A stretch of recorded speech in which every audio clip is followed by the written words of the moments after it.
Hello. अभी तक अब हम लोगों ने बहुत सारे चैप्टर्स पढ़ रखे हैं, लेकिन अभी प्रॉफिट एंड लॉस में कुछ प्रॉब्लम आ रही है। ठीक है, कुछ क्वेश्चंस हैं जिनको करा देते हैं प्रॉफिट एंड लॉस के। ठीक है, हाँ। तो क्वेश्चन नंबर 35 पहले भी हम लोग पढ़ चुके हैं ये चीज़ें, लेकिन बस ये है कि रिवीजन टाइप में जब किया गया कुछ प्रॉब्लम आई तो उन प्रॉब्लम को सॉल्व कर लेते हैं। 35 में लिखा हुआ है, एक व्यापारी एक घोड़े को 20% हानि पर बेच देता है। यदि वह 20% कम में खरीद कर 6,000 रुपये अधिक में बेचा होता तो 60% का लाभ हुआ होता। घोड़े का क्रय मूल्य क्या है? देखिए, पहली बात तो इसमें बोला कि एक व्यापारी एक घोड़े को 20% हानि पर बेच देता है। क्वेश्चन नंबर 35, 20% हानि पर बेच देता है, इसका मतलब क्या हुआ कि अगर मान लीजिए 100 रुपये की घोड़ा ख़रीदा था तो 20% हानि पर बेच देता है, तो 80 रुपये में वो क्या कर देता है, बेच दे रहा है। उसके बाद यदि वह 20% कम में खरीद कर 6,000 अधिक में बेचा होता तो 60% का लाभ हुआ होता। 20% कम में खरीद कर, मतलब 100 रुपये का खरीदा तो अब कितने का मान लो खरीद ले, 80 रुपये का खरीद लें, और 6,000 रुपये अधिक बेचे तो उसे 60% का लाभ होगा, है ना। 60% का लाभ का होगा, मतलब क्या हो गया, 160% हो गया, है ना। 80 का 60% अधिक, है ना, तो 80 का 60% अधिक मतलब 80 का 160%।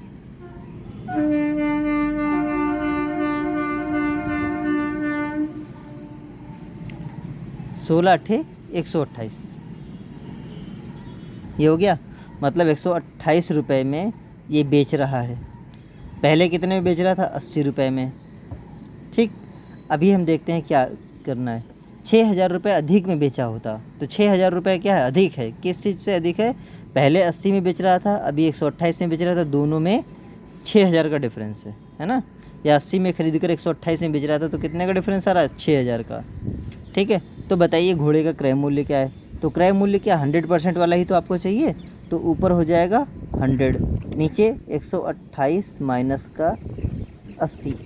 ठीक है, दोनों का डिफरेंस कितना है, 6,000 रुपये। परसेंटेज के हिसाब वाला नियम है इसमें, है ना, कि 100% निकालना है, 128% हो गया, जिसमें से 80% को माइनस कर देना है।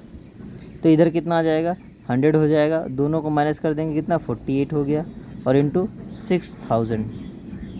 ठीक है, 12 चौको 48, 12 पंचे 60। ठीक है, 4 से इसको काट देंगे तो 4 एक कम 4, 4 दूनी 8, 4 पंचे 20, और 100 से मल्टीप्लाई करेंगे तो 12,500। देखिए इसमें कन्फ्यूजन क्या आ रही है, क्या नहीं समझ में आ रहा है।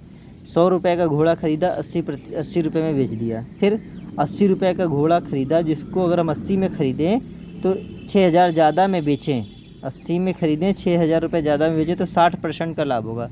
तो 60% का लाभ कैसे होगा, ये 60 गुणे मतलब 80 गुणे 60, लाभ 100% से ज़्यादा हो गया ना, तो 160/100 हो गया। इन दोनों को सॉल्व करके रखा तो 128% हो गया। अभी 128% और 80 दोनों का डिफरेंस, मतलब 80 रुपये में ख़रीद कर 128% बेचा होता तो कितने का लाभ हो रहा है, 6,000 का लाभ होता। तो दोनों का डिफरेंस कितना है, 6,000, और आपको चाहिए क्या, 100% चाहिए, तो इसलिए ऊपर 100 रखा गया। थोड़ा सा प्रैक्टिस की ज़रूरत है इसमें, और कुछ नहीं। फिर 38 क्वेश्चन नंबर 38 में लिखा हुआ है, एक निर्माता एक वस्तु को लागत मूल्य का 10% विज्ञापन पर खर्च करता है। जैसे समझा रहे वैसे समझिएगा। मान लीजिए 100 रुपये की कोई चीज़ है, 10% विज्ञापन पे खर्च किया तो अब कितने रुपए की हो गई, 110 रुपये की, है ना, क्योंकि विज्ञापन का खर्चा भी जोड़ लेते हैं और सब जोड़ के ही बेचा जाता है। तो ये पहले की लागत मूल्य थी और ये विज्ञापन सहित लागत की मूल्य हो गई। सिर्फ लागत है, अभी बेचने की बात कोई नहीं हुई है। यदि 20% छूट देने के बाद भी 20% का लाभ कमाना चाहता है तो 110 रुपये तो अभी उसकी लागत हो गई, इस पर 20% का लाभ कमाना चाहता है। अगर लाभ कमाना चाहता है 20% तो कितना हो जाएगा, 120/100। ठीक, 120/100 हो गया। और ये ठीक है, ये इसका क्या हो गया, सेलिंग प्राइस हो गया। लेकिन सेलिंग प्राइस क्या है कि मार्क प्राइस, जो भी मेन मार्क प्राइस है, ठीक है, 20% का छूट देना चाहता है तो मार्क प्राइस पे 20% की छूट दे देगा। ठीक है, मार्क प्राइस पे 20% की छूट देगा तो क्या मिल जाएगा, सेलिंग प्राइस। ये दोनों चीज़ें एक साथ करनी होंगी कि 110 पे 20% का लाभ चाहिए तो 110 गुणे 120/100 हो गया, और मार्क प्राइस पे 20% की छूट देनी है तो मार्क प्राइस इंटू 80/100। तो इन दोनों चीज़ों को समझना होगा। 0 से 0 भी कट गया। अब क्या बच रहा है, 10 इधर मल्टीप्लाई हो जाएगा, 11 बरा है 132 हो गया, 132 और नीचे ये 0 हो गया, इज इक्वल टू कितना हो गया मार्क प्राइस, और ये 8 में आ जाएगा। तो 8 एकम 8 52 हो गया, 52 तो अक्षंग 48 2 50, 8 एकम 8 8 5 13 52 हो गया, अक्षंग 48, 4 हुआ 8 45। ठीक है, मार्क प्राइस क्या है 165, मतलब 65% अधिक होना चाहिए। 100% तो उसकी लागत थी। अब पूछा क्या देखते हैं, उसे लागत मूल्य का कितना प्रतिशत अधिक मूल्य अंकित करना चाहिए। तो कितना, देखिए 100% लागत थी, पुरानी वाली लागत की बात कर रहे विज्ञापन हटा के, है ना, और उस पर 65% अधिक हो गया तो कितना हो गया 165%। ठीक है, तो इसे हम बताते कितना अधिक अंकित करना चाहिए, 65% उसे अधिक अंकित करना चाहिए। इस लाइन को थोड़ा समझिएगा, इस लाइन को कई जगह पूछा गया है या कई सवालों में ये कॉमन रहेगी कि जो भी कॉस्ट प्राइस है उस पर जितना प्रॉफिट चाहिए वो लिख लीजिए, मार्क प्राइस पे जितनी छूट चाहिए वो लिख लीजिए, दोनों बराबर रहेंगे बस। 38 के बाद 39 में क्या लिखा हुआ है, एक व्यक्ति ने एक सिलाई मशीन 343 रुपये में ख़रीदा, वह इस पर कितना मूल्य अंकित करे कि 30% छूट देने के बाद भी 20% का लाभ प्राप्त हो। तो देखिए 343 रुपये में ख़रीदा, पहली बात, इस पर 20% का लाभ कमाना है तो 120/100। कितना मूल्य अंकित करें, मतलब मार्क प्राइस पे क्या करना है, छूट देनी है। कितनी, 30% छूट देनी है, तो 100 में से 30 घटा दो 70 हो गया, 70/100। तो इस लाइन को बस समझ लीजिए, बाकी सवाल हो गया। ये 343 की थी, 20% छूट का फ़ायदा उठाना था तो फ़ायदा हो गया, मार्क प्राइस पे 30% की छूट दे दी, 100 से 100 कट गया, 0 से 0 कट गया। अब 7 से ऊपर काट सकते हो, 7 चौको 28, है ना, 7 चौको 28, 6 हो गया 63, 7 9 63, तो 49 का 12 से गुणा कर दो तो 12 9 108 हो गया, 12 चौको 48, 48 10 58, 588 इक्वल टू कितना हो गया मार्क प्राइस। ठीक है, देखिए मार्क प्राइस निकल गया। तो इस लाइन को अगर समझ लेंगे तो 38 में भी यूज हो रही है और 39 में भी यूज हो जाएगी, है ना। फिर उसके बाद कौन सा क्वेश्चन था, 56।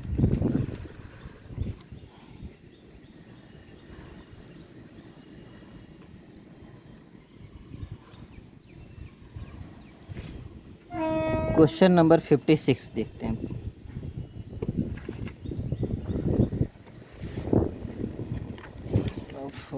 बहुत उड़ रहा है।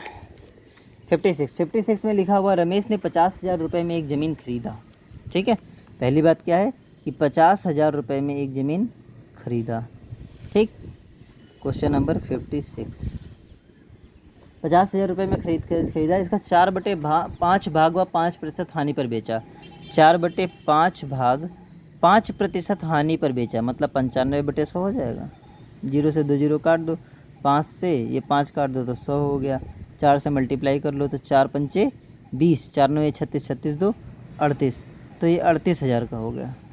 ठीक है, इतने में बेच दिया 5% हानि पर। फिर शेष ज़मीन को वह कितने रुपए में बेचे जिससे वह कुल मिलाकर 20% का लाभ हो। कुल मिला के 20% का लाभ हो मतलब क्या है कि 50,000 रुपये थे, इस पर 20% का लाभ चाहिए। 20% का लाभ मतलब कितना, 120/100 हो गया। ठीक है, तो ये कितना हो जाएगा, 12 पंचे 60 और 3 जीरो और उतार दो, तो मतलब 60,000 रुपये में उसको बेचना चाहिए था। अभी उसने कितने में बेचा, 38,000 का, तो उसे कितने बाकी जो बची हुई ज़मीन है 4/5 है, बेच दिया। तो 1/5 भाग जो भाग बचा हुआ उसे कितने रुपए में बेचे, तो कुल मिला के उसको कितने चाहिए 60,000। 38,000 मिल चुके, तो कितने रुपए अधिक चाहिए अभी, तो 60,000 में से 38,000 को क्या करेंगे, माइनस कर देंगे, तो कितना आ जाएगा 22,000। तो मतलब 22 जो बची हुई ज़मीन है अगर उसको 22,000 में बेचेगा तो उसको पूरा प्रॉफिट मिल पाएगा। ठीक, 56 के बाद है 64। 64 में लिखा हुआ है, एक दुकानदार एक पंखा 20% की छूट देता है। वह यह भी घोषणा करता है कि जाड़े के मौसम में प्रत्येक पंखे पर 20% की अतिरिक्त छूट दी जाएगी। कोई ग्राहक को मूल कीमत पर कुल कितने प्रतिशत की छूट मिली। तो देखिए पहले 20% की छूट मिल रही, छूट वाला फार्मूला भी आपको याद रखना होगा, क्या, m + n - का m × n/100। ठीक है, चलो इस पर थोड़ा डिस्कस कर लेते हैं। ये छूट वाला फार्मूला हो गया कि जब छूट मिलेगी तो क्या फार्मूला हम लोग यूज करेंगे, m plus m minus m into n upon 100। अब प्रॉफिट लॉस में क्या होता है, ठीक है, ये डिस्काउंट वाला यानी कि छूट वाली बात हो गई।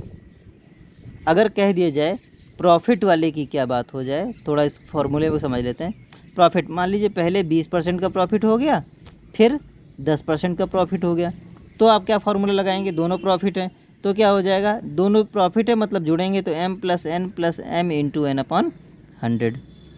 ठीक है, दूसरे में कहाँ कन्फ्यूजन थी, अगर प्रॉफिट है आपका 10%, ठीक है, फिर दूसरी जगह लॉस हो रहा है मान लीजिए 10%, तो क्या हो जाएगा, यहाँ पर जहाँ जहाँ लॉस वर्ड आएगा वहाँ वहाँ क्या हो जाएगा माइनस, इसे n मान लीजिए, इसे क्या मान लीजिए m, तो हो जाए m माइनस n। अब देखो m इंटू एन करेंगे और अपॉन में कितना हो जाएगा 100। यहाँ पर n क्या है, माइनस में है, माइनस का जब प्लस से मल्टीप्लाई करेंगे तो माइनस आ जाएगा। ठीक, ये बात समझ में आ गई होगी। मान लीजिए जहाँ लॉस है वहाँ माइनस, पहले लॉस हो रहा है, ठीक है, मान लीजिए m% का लॉस हो रहा है, फिर n% का प्रॉफिट हो रहा है, तो प्रॉफिट को तो प्लस में रखना और लॉस को माइनस में, तो लॉस माइनस में हो गया, प्रॉफिट प्लस में हो गया और दोनों का मल्टीप्लाई होगा तो माइनस ही रहेगा। ठीक है, एक ये हो गया, एक क्या है दोनों लॉस हो रहे हों, ठीक है, ये भी लॉस हो गया और ये भी क्या हो गया, लॉस हो गया, ये m% का हो गया और ये कितने का हो गया n% का हो गया, तो दोनों लॉस में ये माइनस हो गया, ये भी माइनस हो गया और ये माइनस का माइनस से जब मल्टीप्लाई हो जाएगा तो प्लस हो जाएगा। ठीक है, ये कुछ फॉर्मूले हो गए, तो इनको अच्छे से समझ लीजिए, कहाँ लॉस है कहाँ माइनस है, लॉस के साथ माइनस रहेगा, बस यहाँ ध्यान कर रखना। तो दो लॉस थे तो दो माइनस मिलके क्या बनाते हैं, प्लस बनाते हैं, थोड़ा इनको समझ लीजिएगा। ठीक है, तो क्वेश्चन नंबर 64 की अगर बात करें, अभी थोड़ा सा स्पेस है, तो इसमें क्या लिखा हुआ था, 64 में लिखा हुआ था पहले 20% की छूट देता है, फिर 20% की छूट देता है, तो कुल छूट कितनी हो जाएगी, कुल छूट की बात करेंगे तो 20 प्लस 20 माइनस का 20 गुणे 20 बटे 100, 0 0 4 हो गया, 40 में से 4 गया तो कितना हो रहा है 36%, टोटल डिस्काउंट कितना हो गया 36%। 64 के बाद है 73, क्वेश्चन नंबर 73। तो 73 की अगर बात करते हैं, एक दुकानदार किसी वस्तु के अंकित मूल्य पर 20% की छूट देकर भी 10% का लाभ कमाता है। ठीक है, 20% की छूट देकर भी 10% का लाभ कमाता है, उस वस्तु के अंकित मूल्य तथा खरीद मूल्य में क्या अनुपात है। तो सिंपल सी चीज़ जो मैंने बताई है उसी को फॉलो करना है। ठीक है, क्या फॉलो करना है कि देखिए मान लीजिए ये कॉस्ट प्राइस है, कॉस्ट प्राइस पे से प्रॉफिट चाहिए, कितना प्रॉफिट चाहिए 10% का, तो 110 बटे 100 हो गया, और मार्क प्राइस में, ठीक है, मार्क प्राइस पे इसे 73 है ना, हाँ ठीक, 20% की छूट चाहिए, तो छूट मतलब कितना हो गया 80/100 हो गया। तो दोनों को एक लाइन एक ही साथ रहेगी, कॉस्ट प्राइस पे जो प्रॉफिट है, मार्क प्राइस पे जो छूट है। ठीक है, 100 से 100 काट दो, 0 से 0 भी काट दो। अब निकालना क्या है, उस वस्तु का अंकित मूल्य और खरीद मूल्य का अनुपात, जो बोला है उसको ध्यान से समझने की ज़रूरत है। अंकित मूल्य और खरीद मूल्य, खरीद मूल्य मतलब cost price, cost price into 11 is equal to mark price into कितना हो जाएगा 8 हो गया। ठीक है, मार्क प्राइस इंटू कितना हो गया, तो अंकित मूल्य और खरीद मूल्य का अनुपात बोला है, तो पहले ऊपर अंकित मूल्य होगा, नीचे क्या होगा खरीद मूल्य होगा। तो देखो अंकित मूल्य ऊपर है, ये नीचे जाएगा, खरीद मूल्य ये नीचे चलेगा, कॉस्ट प्राइस, तो ये CP नीचे आ गया है ना, तो इधर 11 जो ऊपर है 11 रहेगा और 8 को दूसरी तरफ भेजोगे तो अपॉन में आ जाएगा। तो इसे ऐसे भी लिख सकते हैं, mark price ratio cost price is equal to कितना आ जाएगा 11:8। अब इस लाइन में अगर कोई प्रॉब्लम है तो इसको सही से समझ लो, जैसे कि मार्क प्राइस है, ये कॉस्ट प्राइस है, ठीक, अब ये नीचे जाएगा तो अपॉन में चला गया और ये नीचे जाएगा तो इसके अपॉन में चला जाएगा, बस इतना सही से समझ लीजिएगा। ठीक है, और कुछ नहीं। तो ये 4 को 5 क्वेश्चन थे, ये हो गए। अब बाकी जो कौन सा हम लोग पढ़ रहे थे, अभी हम लोग क्या पढ़ रहे हैं, हाँ time and work, time and work के 45 तक क्वेश्चन हो चुके हैं। चलो एक वीडियो और बना देते हैं बस, है ना, वहाँ से ख़त्म हो जाएगा, उसके बाद देखा जाएगा। चलिए ठीक है।